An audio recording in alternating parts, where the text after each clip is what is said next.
there was at least once where I thought we have to update that bio. But it's great to be here, and I really appreciate Bob's perseverance in making this happen. And I try to come regularly and spend time, and today I was at Hollister Airport, and we couldn't take the helicopter ride we wanted, so we had a meeting. I was at the hospital, and I'm going to be meeting with Antonio of the food bank and going to the food bank afterwards. So if Antonio leaves early, I know I'm late. And it's hard to believe that it's been a year since the district lines changed. It'll be just in a couple of weeks. And the former Senate district lost 300,000 people and gained 300,000. And among the gain was all of San Benito County and Salinas and the Salinas Valley. So that it is restored to the Senate district that was of 30 or 40 years ago, that is just mostly the Central Coast. And we changed Senate leaders last week. Senator Monique Limon from Santa Barbara became the Senate president. And so even though we are a small but mighty Central Coast caucus in the legislature, now the Senate leader and the Assembly leader are both from the Central Coast caucus. So that is going to be very exciting going forward, and I think they will pay attention in ways that I'm not sure we have. And I should also mention that when I was introduced to the Interact president, I was an Interact president, but it's been so long ago that I remember it fondly. But this is what happens once you're done being Interact president, so you better get ready. What I thought I'd do, I want to leave a bunch of time for your questions, but I thought I'd try to look back at the session this year and then look forward just from the high level.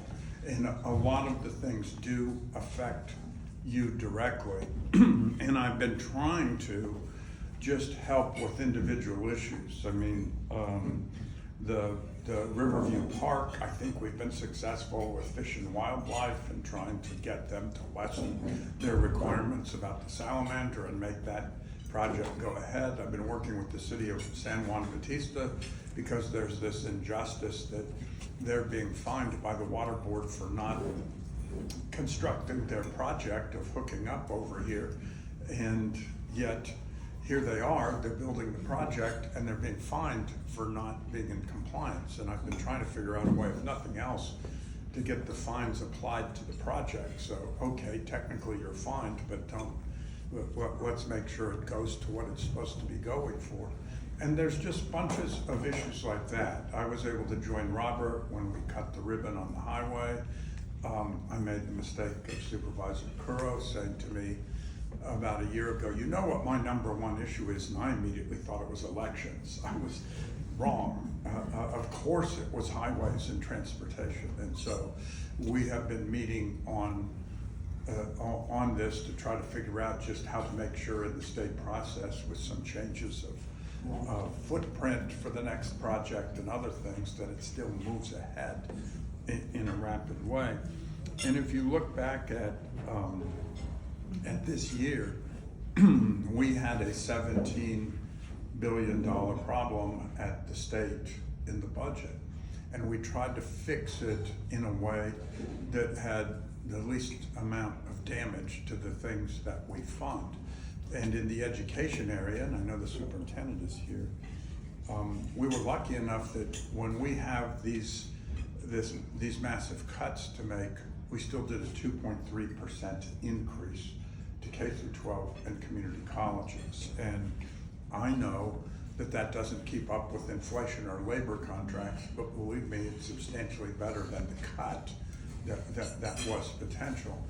And I led the campaign this year on the University of California and the California State University system, because we started out the year with the governor proposing an 8% reduction and cutting the major middle class scholarship program.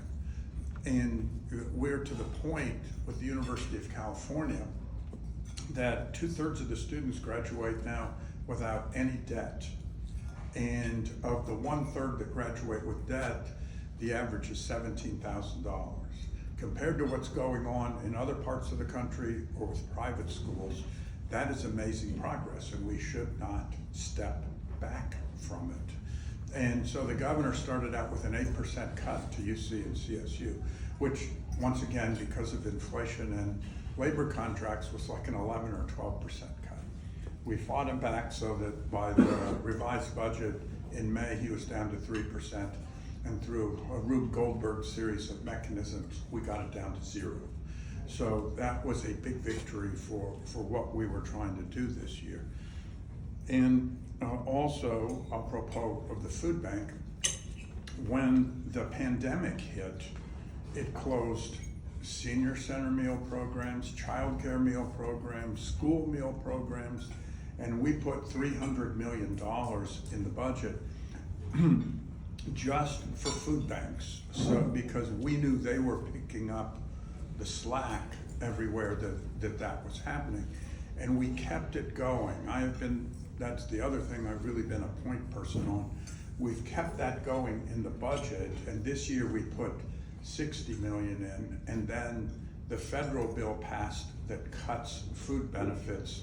And so at the end of the year, just before we adjourned in early September, we put another 20 million in, knowing that need is coming and is significant, and we're really going to face it in the next year. We also appropriated $3 billion from Proposition 4, which is the climate bond that voters passed last November.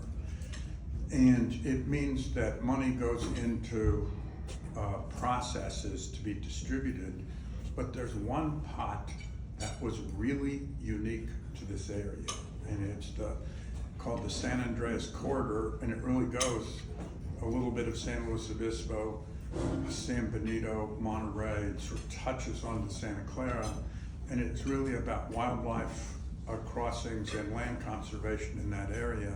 It just very conveniently overlaps almost identically with my Senate district. And I really took the lead. Robert was really my partner in that. And none of that was appropriated this year. We are waiting for projects to be ready so that we can take the money to the budget and appropriate it and get those projects going. One of the things we could have done better on this year was money about homeless or unsheltered people. The governor really took aim at the one program that had discretionary money. And that's a disaster, because if you're one of the local officials that's in the room, you're trying to do short-term housing, and the federal and the state programs don't directly fund that. And yet that's what people see. That is really the pathway into permanent housing. And we fought it back into the budget, but it got postponed into next year. And so we will work to keep that there. And then there were some special appropriations in addition we got in the budget for different things, even though there was one that there is, of the 10 University of California campuses, the 3 that are the most underfunded are the 3 that don't have a medical school or don't have a law school. And so the first steps are being taken to establish a medical school at UC Santa Cruz, and it would be dispersed over the region. And I got money in the budget that pays for the first class to go to UC Davis, and then they will come back and do their residency in this region. And every year we hope that number goes up, and then we start to establish the teaching facilities and do it in concert with the local medical providers. And when I went to the clinic here, the community clinic here, I was very pleased that UCSC had already talked to them. It's true with the hospital. They're trying to make sure that the medical institutions in San Benito County are wrapped into that. And when I was running, I had dinner with the Board of Governors of the Santa Cruz Medical Society. I walked out with a friend that came with me and said, I have never spoken to a more depressed group of people because there were non-medical people making decisions about their care. There was a high rate of retirement that was coming up. They still were stuck in the medical malpractice. And and they didn't know how they could attract physicians to many parts of this region given the housing cost and the cost of living. Well, the medical school will get that. That will allow for people to be here and actually want to stay here. And UCSC actually started a medical program.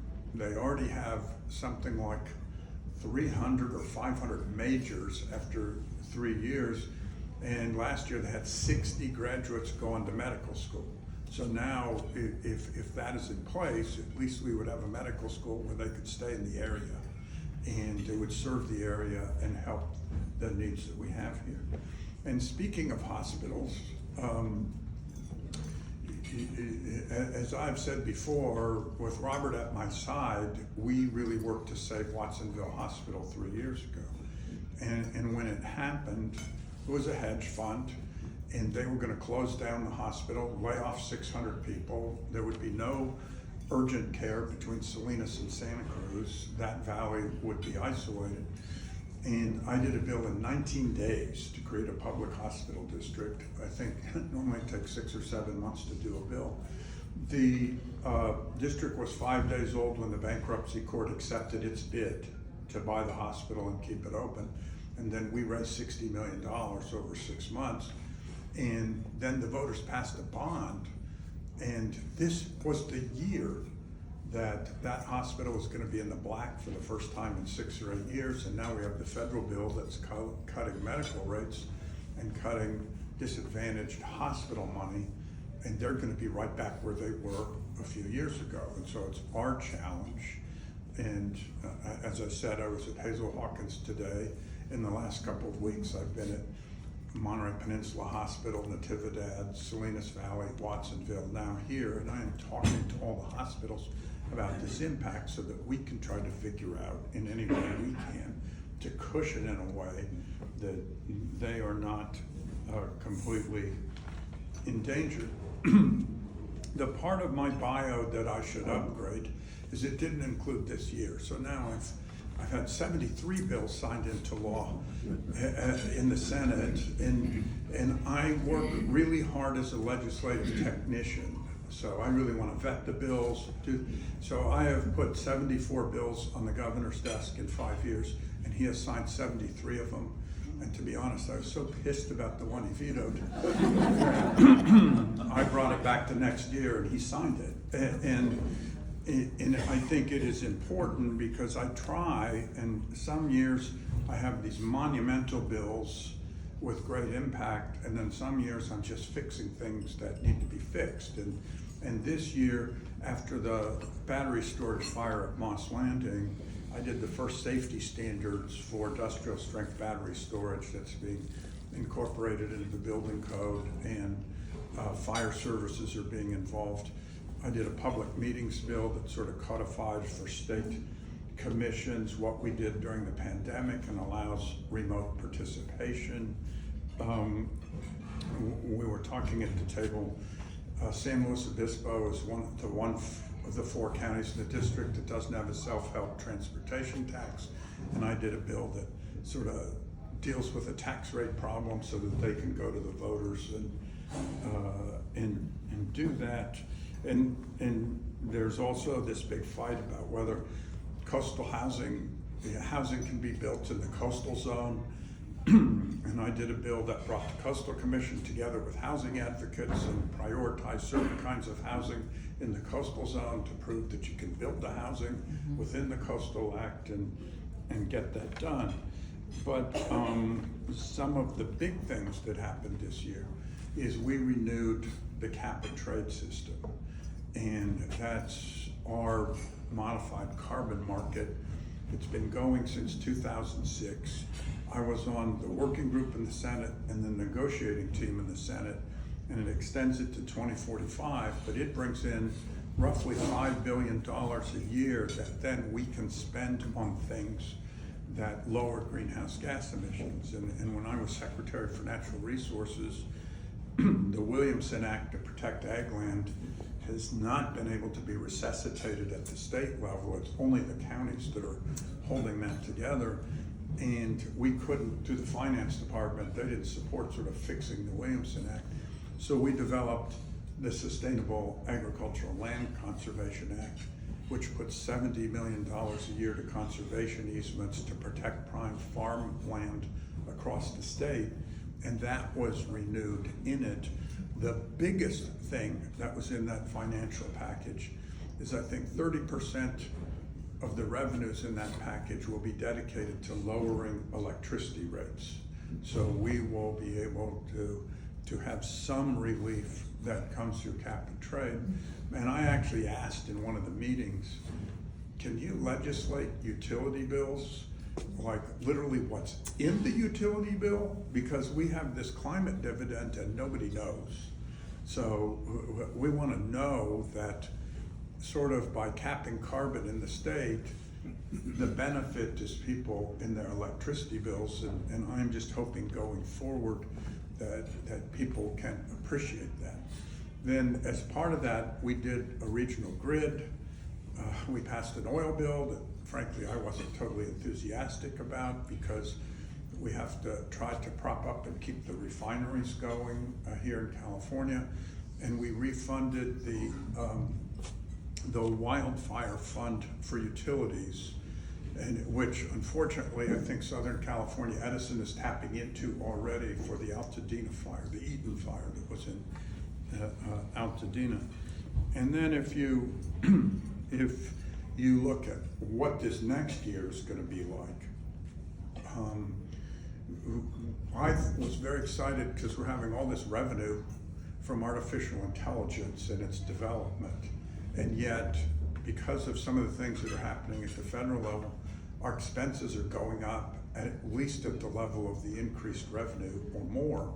And so we're gonna head into another deficit this year.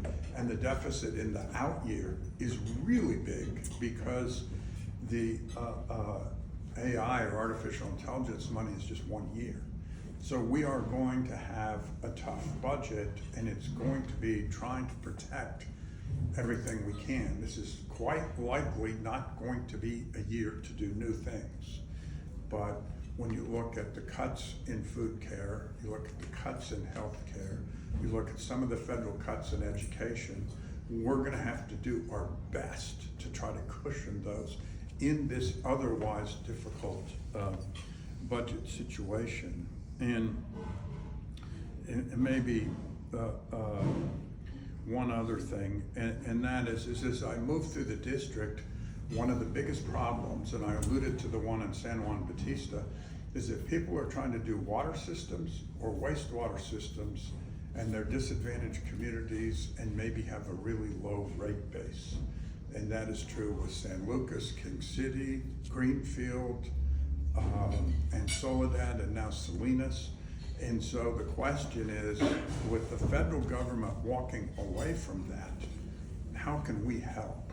Because if we are asking local governments to build housing, and yet they don't have the water or sewer infrastructure to take the additional units, how can we penalize the local governments on housing when they just don't have it to do? And the one bond that's being talked about this year, and I don't know if with our financial situation we'll be able to do it, is a housing bond. But if we don't have some money for infrastructure for rural or low-income communities, then that housing bond only goes to the wealthy communities who are the ones that least need the assistance. We have to figure out how to do that. And I don't know if we'll have the financial ability to do a housing bond, but if we do a housing bond, I'm really going to push for infrastructure being part of it, so that helps provide the housing in every community in the state, not just the wealthier ones. So as you can tell, we have tons of challenges, and with the Senate president change, some of us might be changing positions. We're waiting to see what the committee appointments want to be.